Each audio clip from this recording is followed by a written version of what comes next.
Nora Preston hadn't planned on working the front desk that morning. She was supposed to be restocking the spa towels, but when the receptionist called in sick, her manager had begged her to cover for just a few hours. "Just smile, check people in, and don't let the computer crash," her manager had said, already halfway out the door. Easy enough. Until the elevator doors opened, and in walked the man who would unknowingly flip her entire world upside down. He was tall, broad-shouldered, with a dark navy suit that looked like it cost more than her monthly rent. His jawline could cut glass, and the way he looked around the lobby like he owned the place made her spine straighten without meaning to. "Checking in for a week," he said, his voice low and smooth as he stepped up to the granite counter. "Reservation under Foster Ridge." Nora's fingers hovered over the keyboard. "Foster Ridge," she repeated, trying not to make it obvious that she was staring. He glanced up and their eyes locked. His were a ridiculous shade of blue, intense and clear. "Something wrong?" "No, no," she said quickly, cheeks flushing. "Just, your name sounds like a movie character." He gave a short chuckle. "I get that a lot." She typed faster, thankful to hide her face behind the monitor. "You're in the penthouse suite." "Perfect." She handed him the key card, trying not to look directly at the slight curve of his lips. "Let us know if you need anything." He paused, taking the key card from her fingers a little slower than necessary. "Actually, I could use a recommendation." Nora blinked. "For what?" "Coffee. Somewhere that's not the hotel cafe." "Oh." She hesitated for a beat, then reached under the desk and scribbled on a notepad. "There's a place down the street, they roast their own beans. It's small, but kind of amazing." He took the paper, read it, then looked back at her with a grin. "Nora, hush," she froze. "How did you—" He tapped the name tag on her shirt. "Right. Duh, nice to meet you, Nora." She couldn't help it. She smiled. "You too, Mr. Ridge." He tipped an invisible hat and walked off, rolling his single leather suitcase behind him. As soon as he disappeared around the corner, Nora leaned against the counter and exhaled. "That man is ridiculous." "Who?" one of the bellboys asked, passing by. She pointed in the direction he'd gone. "Foster Ridge, he just checked into the penthouse." "You're kidding." The bellboy raised a brow. "You don't know who that is?" Nora frowned. "Should I? That guy's like, loaded, some tech company, bought out half of Silicon Valley. He's on magazine covers." Her stomach dropped. "Wait, he's a millionaire." "More like multi, at least. He's staying here while he looks at property in the city, probably gonna buy a whole floor of something." Nora's heart pounded. She'd been flirting badly at that with a millionaire. The rest of her shift passed in a blur. She couldn't stop thinking about him, about the way he'd smiled at her like she was the most interesting thing in the room. She kept telling herself he probably smiled at everyone like that. Guys like him didn't notice girls like her. But the next morning he came back, same perfect suit, same calm, confident air. She was sweeping the lobby when she heard his voice. "Morning, Nora." She looked up, caught off guard. "You remember my name?" "I remember good coffee," he said, holding up a cup from the place she'd recommended. "And the person who pointed me to it." She laughed, genuinely. "Glad it didn't disappoint." Foster leaned against the counter, not in a rush to go anywhere. "I was wondering, would you ever show me around the city? I just moved here, could use a local."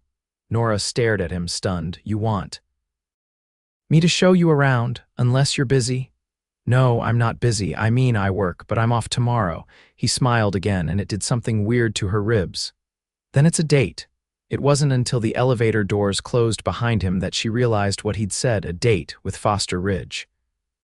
Millionaire, gorgeous, completely out of her league, but he'd asked. And she'd said yes. When her shift ended, she practically floated home. She dug through her closet, trying to find something that didn't scream broke hotel employee. Eventually, she chose a simple black dress and a jacket that made her feel slightly more put together. He picked her up outside the hotel the next evening in a sleek black car that looked like it belonged in a movie. No driver, he was behind the wheel himself, sunglasses on, one hand resting casually on the steering wheel. "You look amazing," he said, stepping out to open her door. Nora's cheeks flushed. "Thanks, so do you." He took her to dinner at a rooftop restaurant she'd only ever seen from below, the kind with white tablecloths and a view of the skyline that made everything feel like a dream.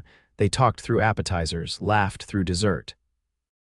Foster was surprisingly easy to talk to, funny, thoughtful, and interested in everything she said. "So what do you do?" she asked at one point, twirling her spoon through a scoop of gelato. He paused, then leaned back in his chair. "I run a company, tech stuff, mostly boring." "Boring?" she echoed. "You're staying in the penthouse suite," he grinned. "Okay, it's not that boring, but I've been working since I was 20. I'm trying to slow down. By moving here, maybe." His eyes met hers. "Depends if there's a reason to stay." Nora's breath caught. The way he was looking at her like he might kiss her right there in front of the entire restaurant made her heart thud against her chest. She looked away, suddenly nervous. "I'm not really used to all this." "All what?" "The fancy dinners, the rooftop views. Being noticed by guys like you." "I'm just a guy," he said softly. "No, you're Foster Ridge. I'm just someone who thinks you're the most real thing I've seen in a long time." That shut her up. He paid for dinner without blinking, and when she protested, he waved her off with a smile. "Let me do this, Nora." They walked to the car under the city lights, his hand brushing hers, then taking it completely. When they reached her street, he walked her to the door. She turned to face him, suddenly unsure of what came next. "I had a good time," she said quietly. "Me too." He stepped closer. Close enough that she could smell his cologne, something clean and expensive. "Can I see you again?" She nodded. "Yeah, I'd like that." He leaned in, kissed her lightly just once, and then stepped back. "Good night, Nora." She watched him walk away, heart racing. And for the first time in a long time, she let herself smile like something good was actually happening. Nora stepped onto the hotel's employee shuttle the next morning, still half convinced she'd dreamed the entire evening. The breeze tugged at her ponytail as the shuttle curved around the back entrance. She hadn't told a soul, not her roommate, not her sister, not even the concierge who was always fishing for gossip. It felt too personal, too unreal, like saying it out loud might make it vanish. Inside the lobby, she traded her light jacket for her work blazer and headed straight to the linen closet. She wasn't on front desk duty today. Spa towels were back on her list, but her eyes still flicked toward the elevator every time it dinged. During her second trip to the laundry chute, she passed by the guest lounge and caught a glimpse of Foster, seated in one of the corner armchairs, reading through a leather-bound folder that looked suspiciously like property listings. His jacket was draped across the chair beside him, sleeves rolled, tie loosened. He didn't see her. She turned away quickly before he could. Whatever had happened last night, it didn't mean she could float through work distracted, but that resolve didn't last long. A few hours later, as she was refilling the eucalyptus towels, a shadow fell across the doorway. "You're hiding back here?" She looked up from the cart. "I work back here." Foster leaned against the doorframe, expression unreadable but eyes sharp with mischief. "I stopped by the front desk." "They said you were off rotation." "Spa duty," she said, holding up a towel roll. "Very glamorous." "I was hoping to steal you for lunch." Nora straightened, heart tripping over itself. "Right now, unless you're busy folding those." He nodded toward the cart. She hesitated. No one had ever asked her to leave work in the middle of a shift for lunch, but Foster didn't look like he was joking. "I'd have to check with Marta." "Already did," he said, holding up a white slip. "Shift coverage approved." She stared. "You talked to Marta?" "I'm persistent." She wiped her hands on her apron. "Give me 5. They ended up at a quiet bistro tucked inside a converted greenhouse. It smelled like lemon and rosemary, and the glass walls let the light spill in like something from a dream. A table had already been reserved. "You really went all out for a lunch date," she said, sliding into the seat. "I wanted a place where we could actually talk." "About what?" Foster pulled off his watch and set it beside his water glass. "You," Nora blinked. "Right. Because I'm fascinating." "I think you are." She paused, unsure how to respond. No one looked at her like that, like she was some riddle he couldn't wait to solve. It was thrilling and terrifying. "So what's your story, Nora Preston?" he asked, resting his chin on his hand. "You're not from here?" "No, I grew up in Oregon, moved here after college." "Why hospitality?" She shrugged. "It's flexible. I've always liked people, and hotels are temporary. I like the idea of things constantly changing." Foster nodded slowly. "There's something poetic about that." "What about you?" she asked, picking at the edge of her napkin. What made you start whatever it is you started? He leaned back, gaze drifting toward the glass ceiling. I wanted to build something that couldn't be taken away. When I was a kid, we moved around a lot. My dad was in and out of jobs. I hated the instability. Is that why you're always so put together? The words slipped out before she could catch them. His mouth twitched. You think I'm put together? You wear suits to coffee. He let out a low laugh. Fair enough. Their food arrived, hers a butternut squash risotto, his some kind of seared fish she couldn't pronounce. She tried not to stare at the way he used his fork, slow and precise, like he'd been raised with lessons on posture and dinner etiquette. Halfway through the meal, he sat back suddenly. I haven't felt this normal in a long time. She tilted her head. Normal? I'm usually surrounded by people trying to pitch me something or court a deal. You're the only person I've met here who didn't Google me before speaking to me. I still haven't. That made him pause. Really? I don't need to. I'd rather find out who you are from you. His expression softened, the confident edge dimming just enough to reveal something more human. That's rare. After lunch, he walked her back to the hotel through the park where the trees had just begun to change. Along the path, a street performer played a haunting melody on a violin. Foster slowed, listening. You ever play an instrument? She asked. Piano. Badly. I tried guitar in college. My fingers hated it. You still play? No, I sold it. Rent came first. They stopped near the fountain and he turned to face her. I like that you're real. You say what you mean. You don't pretend to be impressed by things that aren't worth it. Nora shifted on her feet, uncomfortable with the directness. I don't know what to do with someone like you. Someone like me. You're not what I expected. He stepped closer, voice quieter now. What did you expect? Someone who'd forget my name after checking out. I remember everything. She looked up at him, unsure what he meant by that. But then he took her hand gently, carefully, and her thoughts scattered like leaves in the wind. I'm not playing games, Nora. I didn't think you were. I just want to know you. She didn't pull her hand away. Then stick around long enough to do it. He did. Over the next week, he kept finding excuses to see her grabbing coffee before her shift, waiting in the lobby with a newspaper tucked under his arm, inviting her to walk the marina after sunset. He never pushed, never promised anything glittering or unattainable. He just showed up. Consistently. Calmly, like he'd rearranged his entire schedule around her without making it obvious, and Nora, for all her attempts to stay grounded, found herself leaning into it, into him. But then, late Friday afternoon, as she was rolling the linen cart past the executive conference rooms, she caught sight of him through the glass speaking with a tall woman in stilettos and a red blouse that looked like it belonged in a fashion editorial. They were laughing, close, familiar. The woman touched his arm. Nora's stomach dropped. She turned and walked away before he could see her. She didn't stop to ask who the woman was. She didn't want to know, not yet. Nora didn't sleep that night. She kept seeing the woman's hand on Foster's arm, her laughter like a knife slicing through everything Nora had started to believe. The image looped behind her eyelids, sharp and unrelenting. By the time the sun streaked across her bedroom window, she was already dressed for work, too wired to eat, too proud to cry. She didn't text him. She didn't ask for an explanation. What would be the point? He hadn't promised her anything. There'd been no labels, no expectations, just moments. Beautiful, fleeting moments she'd let herself believe might turn into something more, but he hadn't come looking for her, not that day. Not the next. By the third morning, Nora was back on lobby rotation, her body moving on autopilot while her thoughts spun. The guests blurred together, businessmen with tight schedules, honeymooners with matching suitcases, influencers posing by the marble fountain. None of them had his eyes. None of them made her breath catch. She was restocking the pens at the concierge desk when someone cleared their throat behind her. I was starting to think you were avoiding me. Nora froze. She turned slowly. Foster stood a few feet away, his hair pushed back, no jacket, sleeves rolled again, but this time she didn't feel her heart stutter. It braced itself.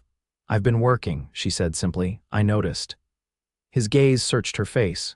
You've been different. She capped the pen in her hand.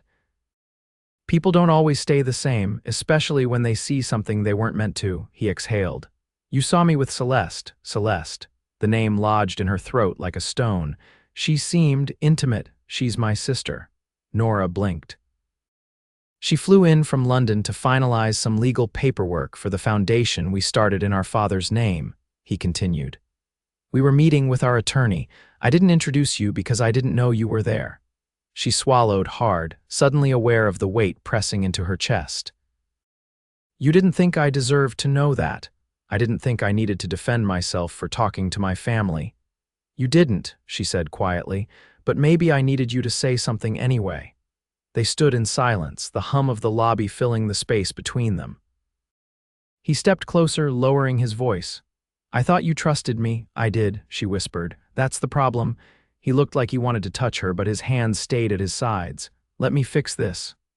I don't know if you can, she said, forcing herself to hold his gaze. Because this isn't just about a misunderstanding. It's about what it showed me, that I'm not ready for your world, and maybe you're not really in mine. Before he could respond, her manager called from across the lobby, asking for help with a guest complaint. Nora turned without another word. She didn't look back. That night, she sat on the windowsill of her apartment, watching headlights roll across the street below. The city felt different now, brighter in places, darker in others. She'd tasted something extraordinary, and it had left her hollow. The next morning, she found an envelope on the front desk, addressed to her in looping handwriting.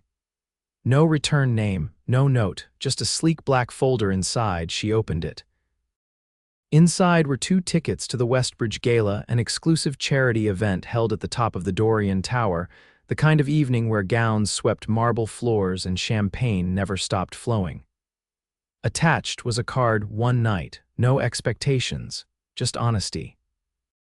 She stared at it, her stomach twisting, every instinct screamed to throw it away. But something deeper, quieter held her still.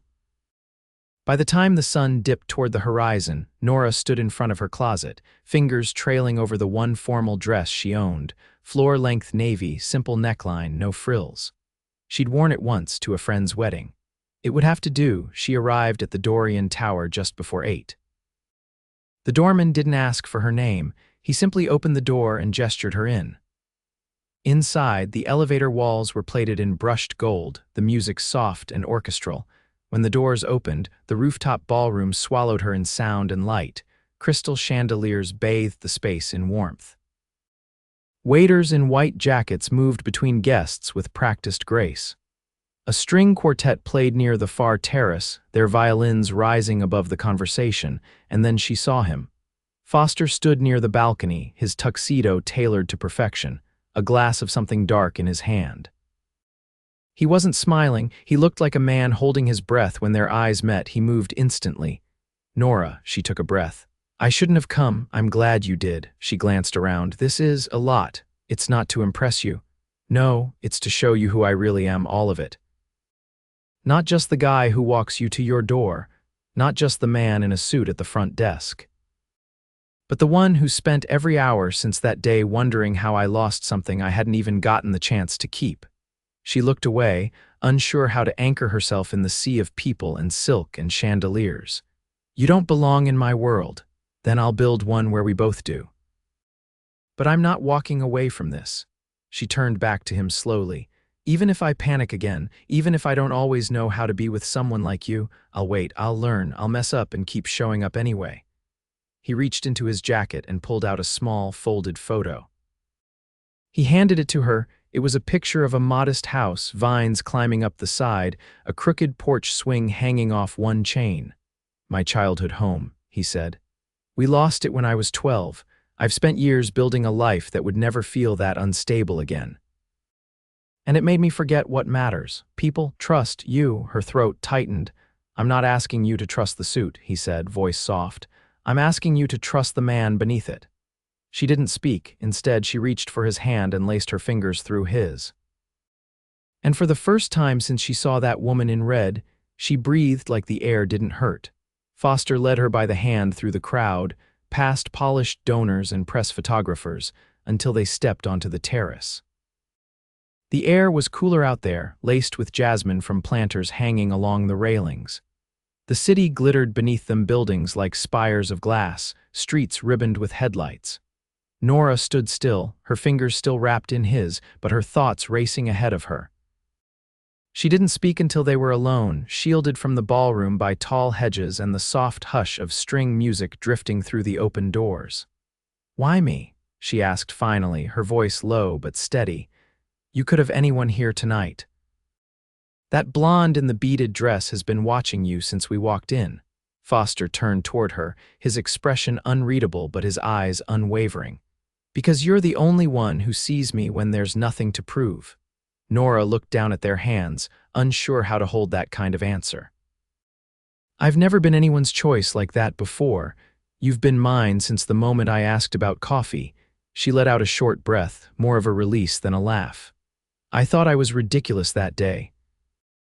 Giving you directions like I knew anything about impressing someone like you. I wasn't looking to be impressed, I was looking to breathe." The words caught her off guard. "Breathe? I've been in rooms like this since I was 21, he said, his voice quieter now.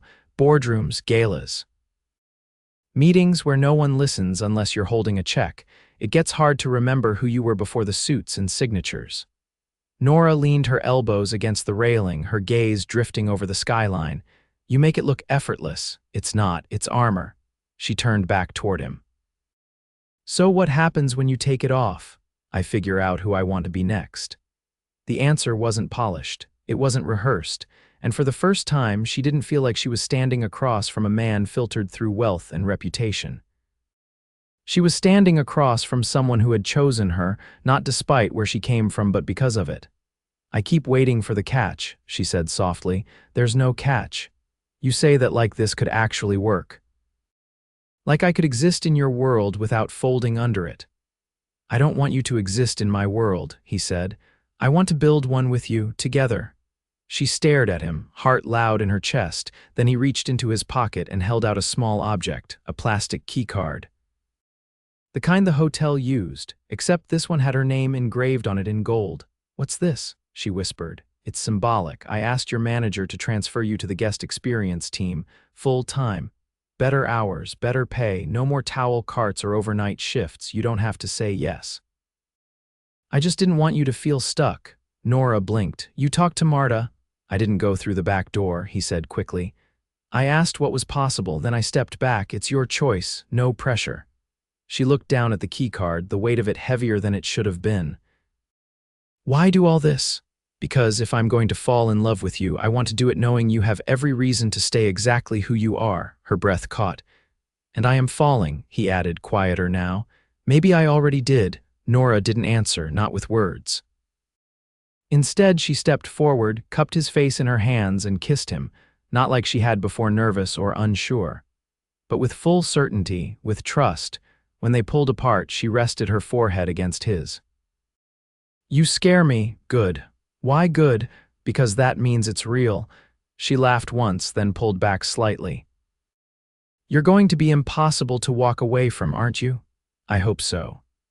They stayed like that for a while, the noise of the gala softening behind them, the city stretching wide in every direction beneath their feet.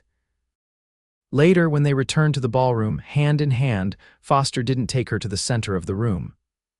He led her to a quieter corner where a jazz trio had replaced the quartet, and couples were swaying slowly under strands of fairy lights. He held out his hand. "Dance with me," she nodded.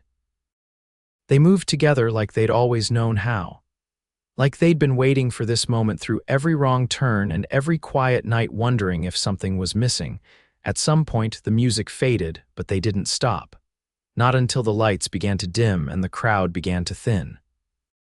As they left the rooftop, Foster pressed a kiss to the side of her neck and whispered, "You changed everything." Nora leaned into him, fingers tangled in his. "You made me believe I could." The doorman opened the car door as they stepped into the crisp night air. Foster helped her in, then slid in beside her. The driver didn't need directions. As the car pulled away, Nora rested her head against his shoulder, heart full in a way she'd never felt before. Not because he was a millionaire. Not because of the gala or the view or the dress she'd worn. But because, somehow, against every odd, she'd found someone who saw her completely and never once asked her to change, and she wasn't going anywhere. Foster stood quietly in the corner of Nora's tiny kitchen, his tie loosened, his sleeves rolled just past his wrists. The scent of roasted garlic and lemon filled the apartment, and the clatter of pans was the only thing keeping her from asking if he'd really meant it every word he'd said on the rooftop, every promise tucked inside that velvet night. He leaned against the counter, watching her stir a pot of risotto with a wooden spoon that had seen better days. "You're not saying much," she said without turning. "I'm trying not to ruin the best thing I've smelled all week. You've probably had chefs flown in from Paris." "I've had chefs flown in from Tokyo," he replied. "None of them made me risotto in a kitchen with a wobbly light fixture and a cat sitting on the fridge." Nora glanced up at the tabby curled beside the cereal boxes. "Don't insult her." "She's judging you. She's been judging me since I walked in. She's protective." "I respect that." There was a pause. Then he added, "I meant what I said about all of it." This time she turned toward him. "I know, I just didn't expect you to show up here like this." "In my space. I wanted to see where you breathe," she blinked. "That's a strange thing to say." "It's honest." He crossed to her slowly, resting a hand lightly against the kitchen table. "I've shown you everything that's polished. I wanted to come here and be still, not impress you." "Just be with you." Nora set the spoon down and leaned back against the stove. "That's all I've ever wanted." He ran a hand through his hair. "I thought about calling a designer last night, buying a penthouse closer to your neighborhood. I even had a blueprint mocked up for a rooftop garden." "Foster, I didn't do it," he said quickly, "because I realized something. I don't need to change the skyline, I just need to change the way I live in it." She crossed her arms. "What does that mean?" "It means I've already stepped back from the company. I've put my shares in a trust. The board won't like it, but I don't care." Nora's brow furrowed. "You're walking away from all of it. I'm walking toward something better. I've spent years building systems that keep running without me. It's time I let them." "And what would you do instead?" He smiled, softer now. "Live, travel, grow something, write maybe. I used to write stories when I was younger." She tilted her head. I still have notebooks full of them. I just never had anyone to read them to." Nora stepped forward, her eyes locked on his. "You'd give everything up for that." "I'm not giving it up. I'm choosing something else." "You're not a detour, Nora. You're the destination." The timer on the stove beeped, pulling them both back to the moment. She turned it off but made no move to serve the food. Her hands reached for his instead. "You scare me, Foster, I know, because I want this and I've never let myself want anything this much." "I'll hold it gently," he said. "I'll never ask you to be less than you are." She leaned in, her forehead against his chest. "Just don't disappear." "I won't, I'm here." "I'm staying." When they sat down to eat, it wasn't about the food. It was the way their knees brushed under the table, the way his hand found hers between bites, the way silence didn't feel empty anymore. Later, curled together on the worn couch, Nora traced her fingers along the line of his jaw. "Do you still want to see properties in the city?" "Only if you'll come with me," she nodded. "Then I will. And if I find one I like, then we'll put up bookshelves and paint the walls something not beige. And if I asked you to move in with me," she didn't hesitate. "I'd already be packing," he smiled into her hair. "I was hoping you'd say that." Months passed, and things didn't get easier, they got deeper. Mornings started with shared coffee in mismatched mugs. Weekends were spent biking through gardens, discovering antique bookstores, and cooking meals that ended with dishes piled in the sink and laughter echoing off the walls. They found a space together. A brownstone tucked on a leafy street, just far enough from the chaos, but close enough to feel alive. It had a balcony facing the sunrise, a creaky staircase, and a clawfoot tub that Foster insisted they keep. He started writing again. Short stories, essays, things he never let anyone read until her. Nora kept her job but moved into guest relations, where she helped curate experiences instead of folding towels. Her days grew longer, but her heart grew lighter. One morning, she woke up to find him sitting on the edge of the bed, a small velvet box in his hand. "No fancy dinner," he said. "No rooftop orchestra, just us." She sat up slowly. "You're serious?" "I don't want a life where I wonder what would have happened if I waited. I want you. Now, tomorrow, next year, all of it." She didn't cry. She just whispered yes and kissed him until the sun poured through the windows and the world outside faded. They married in the city garden where she first took him on a walk. There were no cameras. Just a handful of friends, a string quartet, and a promise whispered between two people who had found something extraordinary in the most impossible of places. When he slipped the ring onto her finger, he didn't promise her a castle or a crown. He promised her a story worth living. And for the first time, Nora didn't feel like an outsider in someone else's world. She felt like she belonged in her own. They danced under paper lanterns until the stars came out. And when the lights dimmed and the music softened, Foster leaned in and whispered against her skin. "This is only the beginning," she smiled. "Then let's write every word together."